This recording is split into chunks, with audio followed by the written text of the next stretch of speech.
All right, Cindy, take it away. Okay, I'm clicking the button for the recording. Got it. Well, thank you so much, Christy and team, for having me here. I'm going to look at the gallery view. This just popped up with me as the speaker. Let me just change my view there. I don't want to look at myself. As Christy said, I am a marketing strategist and I do focus on the print and media industries, but I also have a number of clients whom I've specifically chosen. They're just super fascinating people, and they are individuals who are disruptors and thought leaders in their industry. And when I find people whom I really enjoy, I like working with them. I say, let me help you with this. Let me help you elevate your presence and get more traction and attract the kind of people who want to work with you and who will believe in you. So one of the, when Christy told me about this group, I thought one of the great things about people who are actively managing their careers is they're a lot like these thought leaders that I work with. You are taking control of your professional presence. You're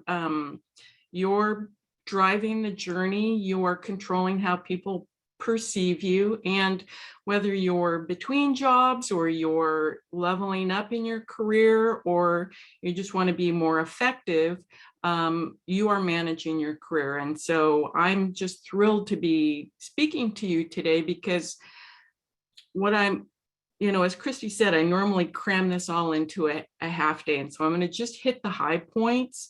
Then during the question and answer period, feel free to either ask for details or literally ask me anything you want, because I'm much better at specifically answering your questions than I am at anything that's kind of canned.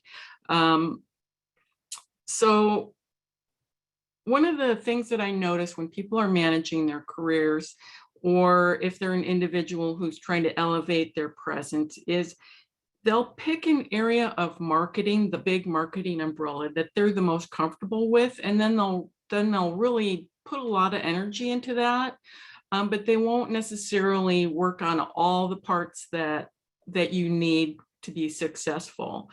So if I were marketing you as a business, there's a big umbrella that's marketing, and the self-marketing part of it. There's three parts that I think are really important. The first part is the branding, and that's the part that most individuals spend a lot of time on and they're the most comfortable with, which is, how do people perceive me? What are the elements that make me unique that I want to position? How do I want to describe myself? How do I want to portray my career so that people understand me and they make the logical leap of what would be a great next step for me? So that branding component, traditionally, people like us are the most comfortable with that. The next part, which say a marketing consulting company would focus on, that would be the tactical things that you do to get that branding out in front of everybody. So you can't just have branding. It can't just sit there unless people can find it and interact with it. So that middle part, I call promotion. And then on the other end of the spectrum, so you have this long spectrum, you've got conversion. And normally this is the part that people like us are not as comfortable with, because we really are going to ask people to either hire us or promote us or introduce us, or we're going to ask for some kind of commitment that's going to move that relationship along. And that's the sales component of it. And so a lot of people will spend time on either the marketing activities or the branding, but they won't ask for that commitment.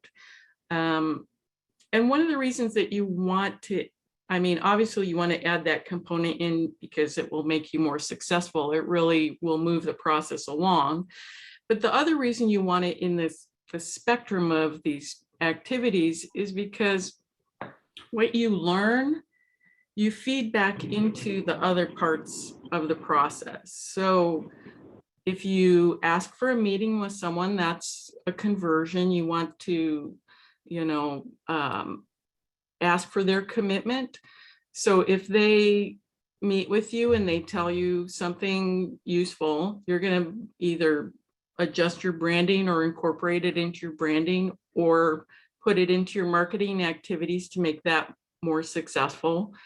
And each time that you keep this machine rolling, the more momentum you get.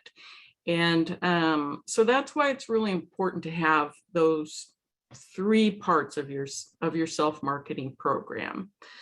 One of the things that I find in using LinkedIn is that it actually hits 2 of the 3 self-marketing areas.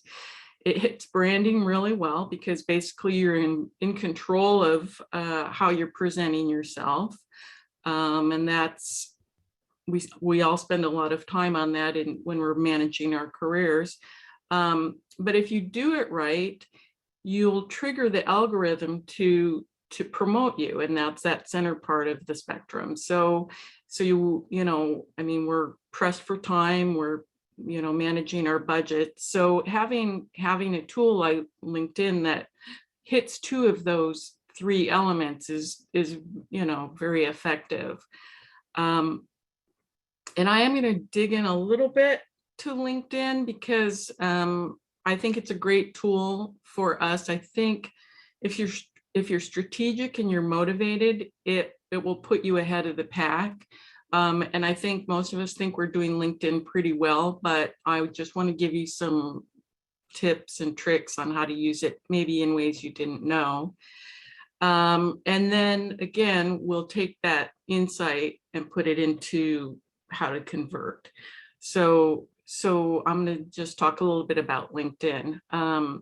We know from using Facebook and Instagram and a lot of the you know, more machine kind of oriented social media platforms, that the more you put in, the more you interact, the more you'll get promoted. But you kind of have to reach a certain threshold for that to happen, and we're all always trying to kind of figure out what that is. Excuse me. With LinkedIn, it's pretty easy. You just really are going to tell the machine that you want to play the game. And the way that you do that is, I think, in my experience, I found this to be very helpful. You fill in every single section, and you may think, well, I've already done that. But when you fill in every single section, new sections open up. It's like a crazy science fiction movie or something. So when you fill in your banner, which is that long skinny picture at the very top, and you do it correctly, new things open up. So or if you it'll say, do you want to do the audio recording for your voice to say how your voice is pronounced, and you can use that as a little introduction if you like. Then the video option will open up. If you do some of the career items down at the bottom, the free LinkedIn learning that they normally charge for will open up, and then that's free for you, which is a huge savings. So I would say just systematically go through, make sure you have every category filled in. And in your settings, you're going to want to turn on the option that says that you want LinkedIn to make suggestions for you. That's really a key part, because these suggestions will come to you through email or through your updates, and it will say something like, hey, we noticed something about your profile. Let's say in my case, because I have a career history in video production, which I did for a number of years. I worked in a printing company for a number of years. I ran 4 magazines. So it's going to take what it notices about you, and it's going to say, Sandy, you know what? We've noticed an up and coming phrase pertaining to your expertise, and we would like to suggest it to you. And it will suggest where it thinks it makes the most sense for you to put that. And so it might say a trending term that we've noticed lately is marketing technology. And so then I can say, yes. I mean, I would say yes, no matter what they suggest. I'm going to say yes, because I'm telling the machine that I want to play the game. So I'm like, yeah, let's put that in there. I can always take it out later. Marketing technology. And, you know, from their statistics, that's something that's uptrending. Anything that's uptrending, I always look at it and I incorporate it into the other parts of my marketing communications, because they're on the front end. They know what people are searching to find me, or people like me. They're connecting the dots. And so, you know, it might even be just a little corner of what I do, but if it's uptrending, we want to make sure we're catching that momentum. So all of these suggestions, and it sounds like I'm just sitting around waiting for LinkedIn to make suggestions to me, but I do probably spend a good hour every week kind of trying to signal the machine that I'm interested in being promoted, and that if they have good ideas for me, I want to participate in that. And the other thing that will happen is they will open, say, a beta feature. And I don't know if my friend Deborah's on the call today, but when they first beta opened the endorsements feature, which are those little bubbles that you can say, you know, 99 people think you're good at video production. She and I were, you know, we really played with that. We had a lot of fun with that. So, you know, sometimes those features go away. And again, that's just a way to test these features to see if there's some insight, to again let LinkedIn know you're interested, and also to get in on the front end of some of these things that you know, if you come in later to something like the endorsements, the wave's kind of passed. It's really hard to get up in those higher numbers, but if you kind of open the door to it right away, literally, I think Deborah and I had like 99s in every category right away.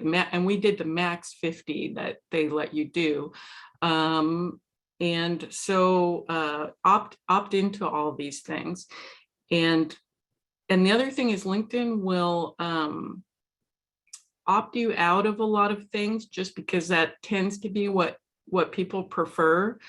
And so you do want to regularly go into your settings and just make sure you're, you know, choosing the things that you're interested in. You know, I tend to not want to see a bunch of activity from people who are not directly in my network. So sometimes I'll shut that off, but quite often I'll go in and just say, okay, LinkedIn, have some fun, and I'll turn it on and just let them know that I'm trying different things. I know I'm going into a lot of detail about this, but these are kind of, I think, things that I've tested a lot, and I just want to make sure that you're aware of them. So we already know about kind of the obvious things, which is, you know, a professional photo, a great headline that uses the keywords that people are going to search.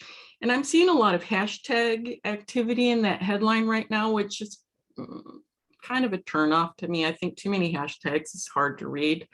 It's, you know, but everybody can try what they think. But, you know, in general, I find for the people that I'm targeting, who are owners and say VPs of marketing and sales, they're not searching hashtags on LinkedIn.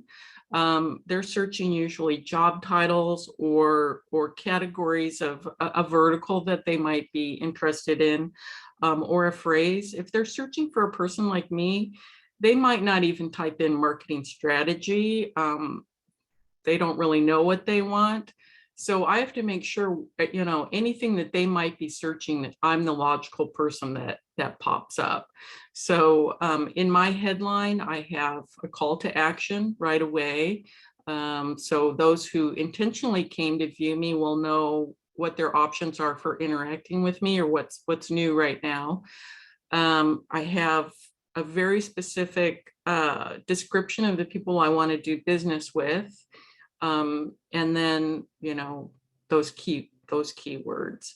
And I do have some hashtags because I co-run a weekly chat, and so I have that in there. And then for the last 10 years, I've done kind of a heart project where I go around to print shops around the United States and help them, do better as a small print shop in their community. So the other thing that you want to do, and people ask me this all the time, do I have to post things on LinkedIn? And I'm sorry to say that, yes, you do. You have to post something every week. And Deborah and I have tested that as well, which is, she might say, let me know when this pops up in your feed. And I'll be like, it took 4 days, and she and I are talking all the time. She's the one that runs Print Chat with me, and I work with her on her media platform. But so we're testing these things, and it's like, if it's, if things are cycling through and it can take up to a week for something that you post to get out to your network or for other people to notice it, then you really have to have an ongoing push of new content that's interesting and reflects your point of view. And if you want to tag people to catch their attention, but in general, we're trying to work with the algorithm. So it's fine if you tag 10 people and 10 people see it, but we're trying to get the machine to say, oh, Sandy posts something regularly that her network seems to enjoy and they will share it. She must know what she's talking about in this category that she's influential in. So we want to make sure that we're pushing that out. And so you need to reward the machine for, playing the game with you. So you need to be putting that fresh content out there weekly or more. And if you're serious about managing your career and you're being strategic about who you're trying to get in front of and connecting other people, which is a very strategic thing to do, then I would say posting it at least a couple times a week, and then filling in the rest of the time you want to be commenting on posts. And of course, everything that you comment on is visible to your network. So you want to be careful about that, or at least be strategic about that. And then something that I do is if I want to meet someone or kind of get into their world, I'll comment on what they commented on, even if we're not connected. And that's a way to catch their attention. And you can also find out pretty quickly if something like that freaks them out, then they're really not a good fit for me. My ideal clients are very comfortable with social media and they don't mind talking to strangers or interacting with them. So if that's the kind of thing where someone either ignores me or, is insulted by it or something, then they wouldn't be a good fit for me anyway. I mean, I'm a very good social media citizen, but I do get ignored if I'm, trying to enter the conversation or whatever. So again, you kind of just have to have a plan for it and, always be working your plan. So back to LinkedIn, there's, many categories of things that people think, these all pretty much sound the same. We've got awards and publications and obviously our education and some of those bigger categories, but some of these smaller categories, you think, oh, I just already put this up here in this section. Do I really need to fill it out in this section as well? And you do. You can find a new way to spin it, or you can find a new way to present it. And if you don't have something to fill in that category, then think about either creating that in your career. So if you need certifications, let's get some of those. If you need publications, let's write some articles or be quoted in an article that you can link in there. But let's fill out every category. And I'm going to put one in the chat. Is this what? No, actually, this is a different link. I'll post that in just a second. But one of the ones that came up, I would say maybe 6 or 8 months ago, was causes you care about. And it's at the very, very bottom below interests. And a lot of people tell me, well, I don't see that. It's not popping up for me. And I will find the link and put that in there. But that's one where it's just a checklist and they kind of pre-populate causes that people tend to care about. So animal cruelty or historic preservation or the environment. They've got this checklist and you can check 3 and then those show up at the bottom of your list. And again, I thought, well, yeah, doesn't everybody care about the environment? And so I checked my 3 things, and lo and behold, it said, oh, here are a bunch of people who are in print and media, and they also care about the causes you care about. Would you like to see those people? And it's like, well, yes, I would. Send me, feed that to me. So that wasn't a benefit that I expected from participating, but that was great, because when we find people whose values align with ours and they're in our same industry and they're early adopters and trying these new things, like, wow, that hit every category for me. So so again, keep trying these things out. And then, again, once you've got your LinkedIn completely filled in and you're posting regularly, and of course, we're already trying to meet people and network, and we're in groups and so forth. So I think most of us are already aware of that part of it. That's when you take it to the world. We're gonna take that branding element and we're gonna get it out in front of people. So that's the promotion part. And as I mentioned, I think writing for articles or being quoted in articles is a great way to do that, because we can't just expect that people are going to stumble upon either our LinkedIn profile, or if we've got our own website that's got a about me page, nobody will find it unless we put it out in the world. So so writing is great. Public speaking is great. And I know a lot of us who are managing our careers are speaking regularly to our industry or to the chambers of commerce, any number of groups where we can regularly leverage and meet lots of people at one time. I think having an email newsletter, your own email newsletter, is a great idea. And I help a lot of people who are managing their careers or who are thought leaders. I help them do a weekly newsletter to their constituents, to their audience. And that, again, that takes some work. Some people choose to use the LinkedIn newsletter, but if it were me, I would do my own newsletter on my own platform with my own list. You can do the other one and play the game with LinkedIn, but you really want to be able to find people, in our changing world. You want to have their email address, their phone numbers, their street address, every way to find people, especially if they change jobs and you kind of lose track of them. So having people's email addresses is really important. And so that's really a key thing for the promotions part. There are a lot of other tactical things that you can do, but I think those are really powerful for getting the word out there and then leveraging that. So that one-to-many thing.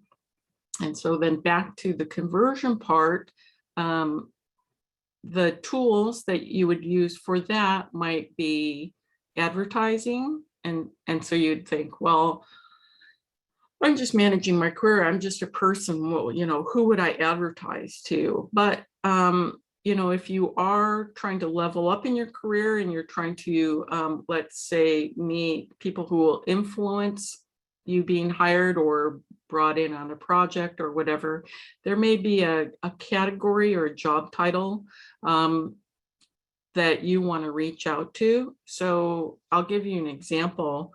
One of my clients is a wide format print production company, but they also have this really great technology element, which allows them to do a interactive blueprint of like a facility. So let's say the University of Oregon with all its buildings and plants and different structures and so forth. If there were, say, an emergency or a fire or something, and the people had to go into those buildings, they need to know where the dangerous things are, and they need to know where the hallways and the water access and so forth. And so all of that normally, in the old days would be on a big map that would have key codes that would say water shut off is here and windows are here, whatever. So all of that is done through digital technology now. And my client wanted to reach facility managers. And so they were the people that would make the decision about buying this technology, but they're also the people that would be influential in this decision within their organization. And so, we use this process of branding, the marketing promotional part, and then the asking for the order with this group. And one of the things about facilities managers, they're not on social media for the most part. They're really not tuned into the marketing messaging out there unless it specifically pertains to them. So a lot of the other two parts of that marketing spectrum were kind of lost on them. They weren't, it wasn't quite getting to them. They needed a specific ask. And so we created a mailer for them that really talked specifically about the product and the benefits to them. And they're fully aware that, they had like regulatory things that they had to fulfill on a timeline. So, I mean, this really spoke to the urgency of their own needs. And then, we asked for a commitment from them, which was to meet with us and have a demonstration of this. So, when you're doing, say, direct mail or you're running an advertisement, a person like me or whoever's helping you structure a campaign like this, we know kind of statistically how many people will reply and which people will say, which percentage will say yes, which people will say maybe, and which people will either ignore you or keep putting it off or whatever. But it's a really tangible way to reach a group who will, like I said, either influence your career or that you tangibly need to make that next step. So for a person like me, I do a lot of, my clients are owners and vice presidents of sales and marketing. So who are the people that influence them? In my world, that tends to be their vendors. If they have a trusted relationship with a vendor who's also out and about visiting other printing and media companies, that vendor usually has the ear of someone that I would be interested in. So it's in my best interest to make sure that the vendors who call on my prospects think favorably of me or will refer me. So if I were going to do some kind of campaign, either advertising, direct mail, which is one of my favorites. It could be a phone campaign. It could be something at a trade show. I would specifically have a program for that category so that, I would have that influential person helping me with my program. And that would be the same for you. If the person who's likely to influence a decision about your career, let's say maybe as a board member, and that tends to be the job title that's very influential, then we could create a program reaching out to board members. So that's how you want to use that part of the spectrum strategically. And then once you get a commitment, Again, a portion of those people will continue to be useful to you, or in my case, they'll do business with me or refer me. So again, you take that information that you learned, modify or adjust or improve the branding part, how I come across the people, like, oh, I took that insight and now I'm going to apply it here. And I'm going to also incorporate it into my writing and my speaking and in that middle part. So I know that's a kind of a complex machine that I'm describing to you. And I think, you know, if there's one thing that you can take away from this, it's, you know, this is all fairly complex and it's a little bit time consuming, but the LinkedIn component, because it does hit those two categories of branding and promotion, is really worthwhile place to invest, and that you want to invest in triggering the algorithm to support you, promote you, and open new doors. Sandy, yeah. this is really interesting, and I want to just point out a couple things. And Charlotte, we'll get to your question in just a second. So, the three, the three steps in the process, right? Yeah. It's branding, promotion, and conversion. Promotion seems to be pretty straightforward. It's public speaking, but the writing the articles, how do people get published on that? And because, you know, well, number one, we all know that it takes a lot of effort to think about what you want to say. Original content is scary for most of us, right? And then how do we get it to somebody that may publish it rather than just writing it on LinkedIn ourselves? Well, actually, to start with, writing it on LinkedIn is really good practice, and it helps you build your portfolio. So if you are using the newsletter section or the LinkedIn Pulse publishing section, I would say, you know, do build a portfolio in places where it's easy. So that would be your own platforms. It could be your own website if you've got something that you use for managing your career. Guest posting for people is really usually pretty easy. There are a lot of people out there who really need an ongoing supply of content from a person who's an expert. And how do we find that? I'm going to give you the big picture, and then we'll drill down into how to do that. But I want to give you kind of the categories first, which is, okay, you have to be considered an expert. So that is a big part of your branding. You want to make sure that the evidence in your LinkedIn and the other places where you brand yourself points you to being an expert in your industry, or, you know, whatever your expertise is. So a lot of that is very careful wording to make sure that when you pitch someone to write, that if they go and look at your credentials, it's going to confirm that you're worthy of that. The other thing is you really want to show that you're a reliable person. And, you know, I've written for people for years. For magazine, I published my own magazine for 22 years and 3 other magazines that I ran. And then in the last 10 years, I've written for a lot of publications, either for myself or on behalf of clients. But speaking as an editor myself, the last thing you want is to be waiting for an article from someone who says they're going to do something, and then either it's late or it doesn't show up and you're counting on it. So that's a really key part of that branding thing, which is, you know, I'm reliable and here's proof. And then in your testimonials, people will, you know, get people to speak to that part of your personality, that you'll keep your commitments and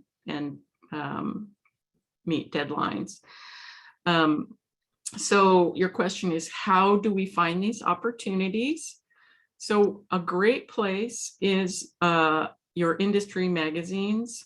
So if you are in procurement, there would be a number of magazines. You can look those up, or you can You can ask people who are your target people, which publications do you read and trust and make decisions based on.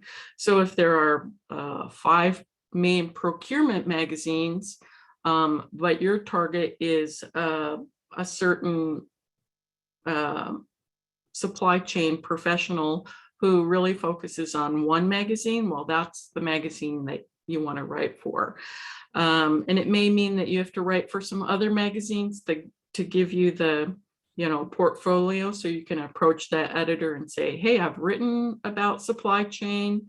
Here are the people I've written for. Here are the audiences that I've spoken to on the subject. Here's all the proof that I would be a good writer for you. But really, it's all about reaching out to that editor. You want to get a copy of their media kit. So if it's not on their website, you want to request that. And a lot of times they'll list what their topics are for each issue. And if in the beginning, if you can write to those, that will often open a door for you. Maybe they'll have an article coming up on international supply chain, and you're like, oh, I'll write something on that, and that helps them sell ads. So it's important to them to fulfill their themes.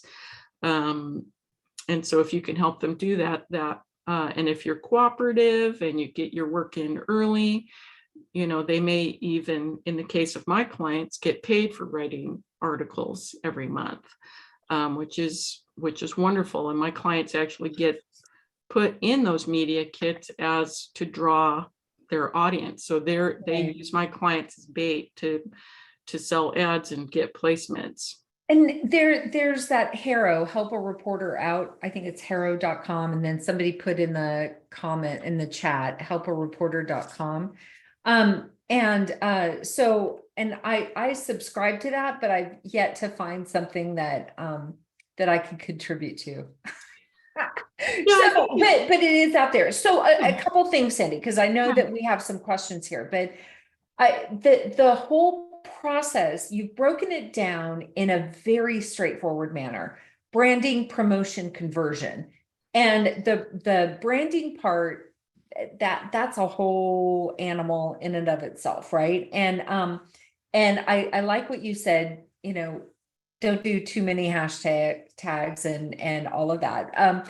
But if we really think about our brand in a very clear and concise way, something that resonates with people, and making sure that it's not overly complicated or vague, right? Mm-hmm. And then the promoting, coming up with articles to write, etc. That's probably the thing that gets people stuck a lot. And then the conversion. And here's where what I see people not doing or being more fearful of is reaching out and actually asking to have a conversation or asking for a job. Or better yet, I love what you said, is find out who the hiring managers are using for vendors, because they do listen to their vendors. They do. And then because their vendors have influence, and board members, that's kind of an obvious one, but it's hard to get to some of those board members. Mm-hmm. But it's, if we use the principles of the go-giver, which, we all have the book. If we went through boot camp, we all have the book. And if we're thinking about it in that way, how can we add value to the person so that they can open up their hearts and their calendar for us? We've got to add the value first before they do that. We can't just say, hey, you have a job and I'm interested. So it's those are things that I think are just really straightforward, but we've got to do the effort, right? We've got to put out the effort. We do. And if we're not comfortable with the conversion part, which again takes practice, it's a skill that you can learn, and you can work with people on being better at it, which again makes you more comfortable once you're better. But that's where something like direct mail or advertising is really helpful, because then we don't have to actually search? We don't actually have to put ourselves right out there. So let's say we want to you know, they don't have to know that we're job searching. We just want to get in front of these people in an authoritative way. So if we sent a direct mail piece where we're trying to have conversations with that stakeholder, there could be any number of ways that we could pitch that to have that conversation. Right. So we could present something to them. There could be some, you know, like I say, in the case of these facilities managers, they had an urgency that they had to fulfill. There was a law that was coming up and they had a Right. deadline. So we were helping them. You know, yes, we hoped they would buy the product, but really it was like, hey, you know what? September 1st, this law goes into effect. And if you don't have a digital floor plan on file with the fire commissioner, you're going to get fined. And so Okay. if you need us to come and present on this, you know, and then whatever the Right. interactive part of your postcard is. So Okay, and before we go to the questions, yeah, I want to make sure people understand. So you are working with individuals in addition to the companies that you're right. working with, Yeah. right? Okay, so if one of us wants to come to you and say, you know what, I want you to help me with my branding, promotion, and then a strategy for either getting clients or getting the hiring manager's attention, we could come to you, right? Absolutely. Yeah. And Okay, so we're gonna, if I yeah, can't help, I would absolutely, you know, well, refer you or connect you or whatever. yeah, you're a gem and you add so much value. I have never seen anybody have such a straightforward approach. So you've really simplified it. And you've really you've made it very practical and doable. Okay, Charlotte, we're gonna go to your question. Hi, Sandy. Thank you so much. I actually have a couple, but I'll start with one, which was, I noticed you don't even do the premium version of LinkedIn. Could you comment on that? That's funny that you noticed that. You know, my clients, a lot of them do have the premium version, so I'm testing things behind the scenes in their accounts. But for myself, because I'm compulsive about being on and just seeing what I can open for free, I do use my own account as kind of the testing ground. And if you're on every day and you have I have about, I think, 2,500 people in my network, so it's not huge. Usually the number of people who are looking at me each day is within that threshold. So LinkedIn will just tell you, hey, here are the 6 people that looked at your account today, and then I'll try to connect with them. But for me, it's, you know, that's really the main thing that it kind of unlocks with the paid version is who's looking at you. And because I proactively manage who's looking at me, it doesn't really even matter who's looking at me. I'm making that happen. I already know. I'm controlling that process. So that part's almost irrelevant unless someone unique pops up and I'm like, oh, that looks interesting. I wonder what that's all about. But in general, I'm running that show. So it's not even really that necessary. Thank you. Do you mind if I ask another one, team?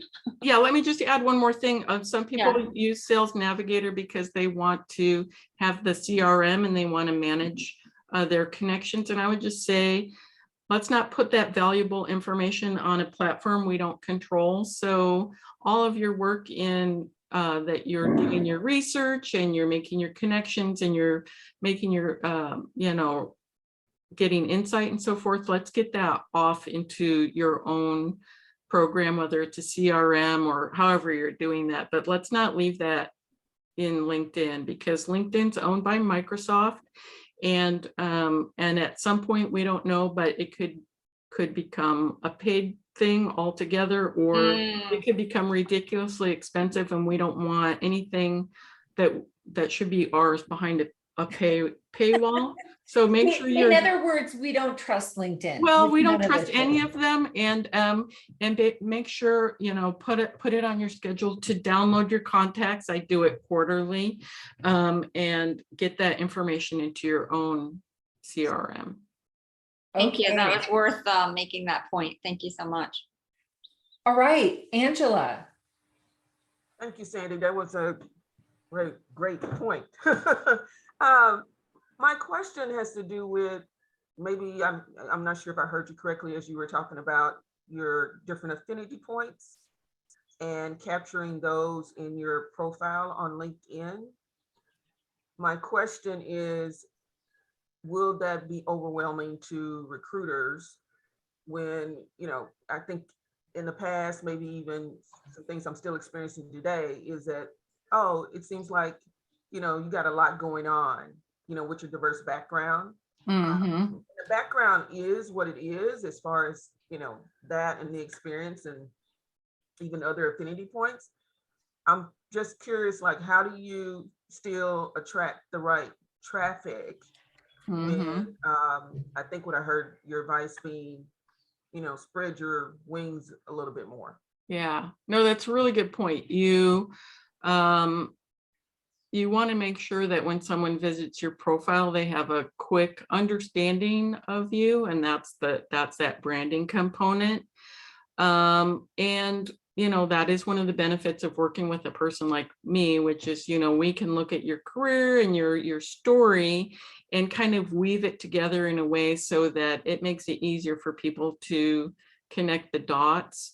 I think that, as an older person, when I look back on my career makes so much more sense from this perspective. But when I was maneuvering, I'm like, oh my gosh, this job has nothing to do with this job, and that title has nothing to do with that title. And now, from this side, and also from my experience kind of spinning my clients' stories, you find a way to position it.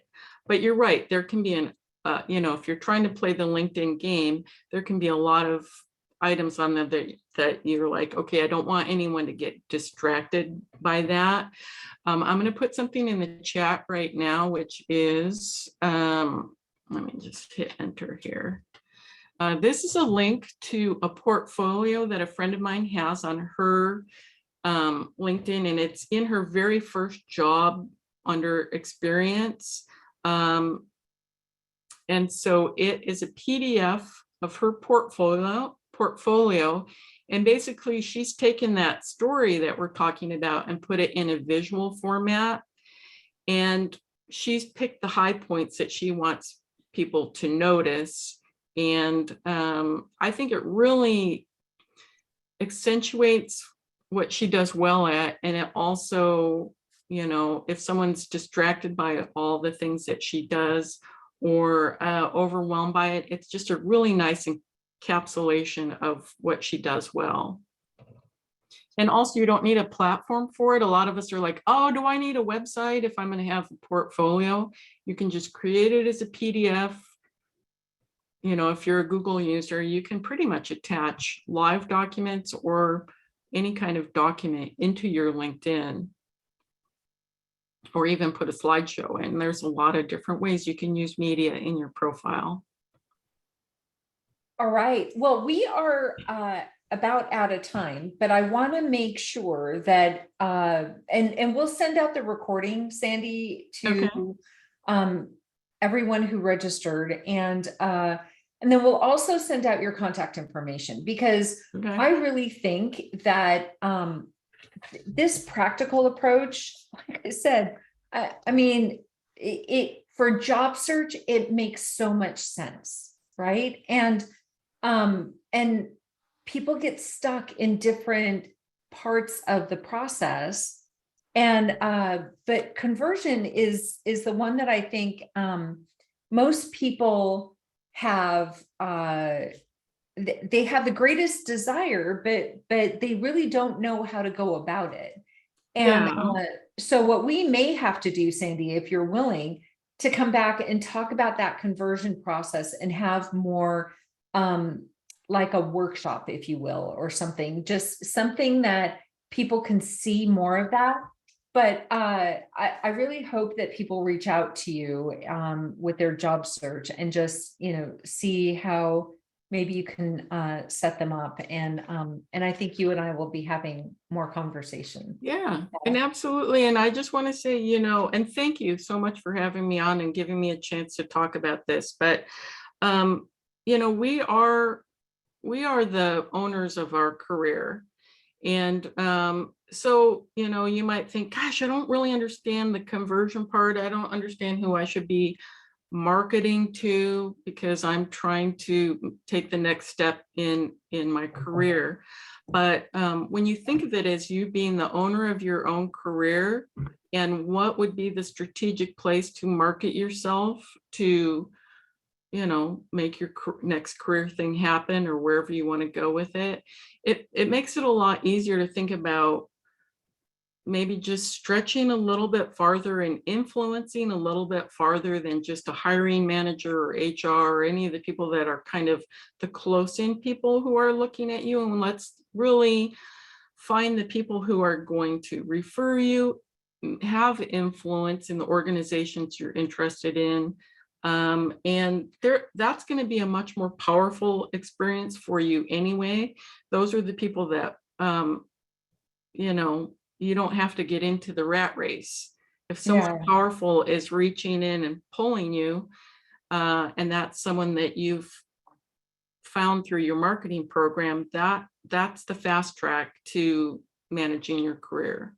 Well, Sandy, thank you so much for being here, and thank you everyone for joining us. And this is a powerful topic and a great process to think about. And I think it's chunking it up in a way that is really helpful for job seekers and people who are trying to market themselves in consulting, et cetera. And so thank you so much. And thank you everyone for joining us. We'll see you next week. We have another great speaker. And Sandy, thank you from the bottom of my heart and on behalf of all of us at PRG and our bootcamp community. So thank you.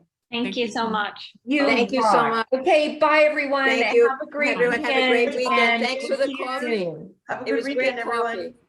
It was good coffee. Thank you.